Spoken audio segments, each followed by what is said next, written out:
We also see more focus on Bitcoin. So what do you think are the risks, and where do we see Ethereum over the next 12 months? Kareem? Absolutely. I would say macro is obviously a risk, but that's not unique to Ethereum. That just applies to the entire asset class.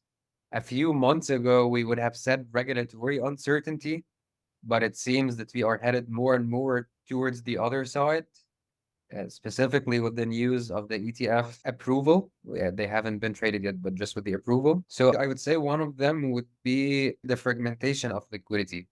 So because of the fact that Ethereum has this expensive landscape of scaling solutions, layer twos, it effectively means that the same $100 billion that could have potentially been used just within Ethereum, it's now being distributed across 40 plus networks.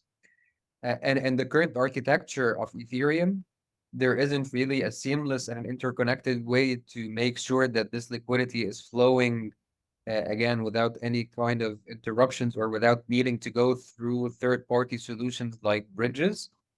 However, this will change in the future. This will change in the future with the growth of interoperability protocols, where people will just not really care about what network they're using because liquidity will be shared quite flawlessly across the infrastructure.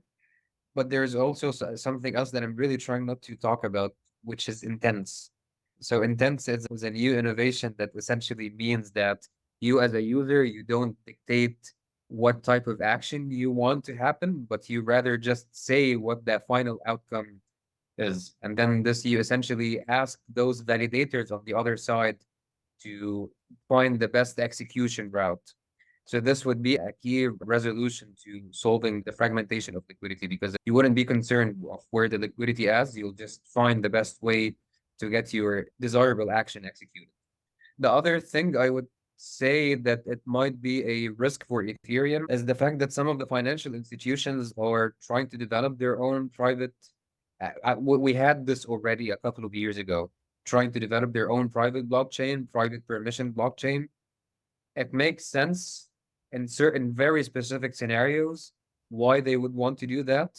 If they want to have their own tokenization initiative, they want to ensure that it remains that their practices is compliant, that it adheres to all the regulations, and this potentially in the current paradigm that we're dealing with, it might not be very possible on Ethereum.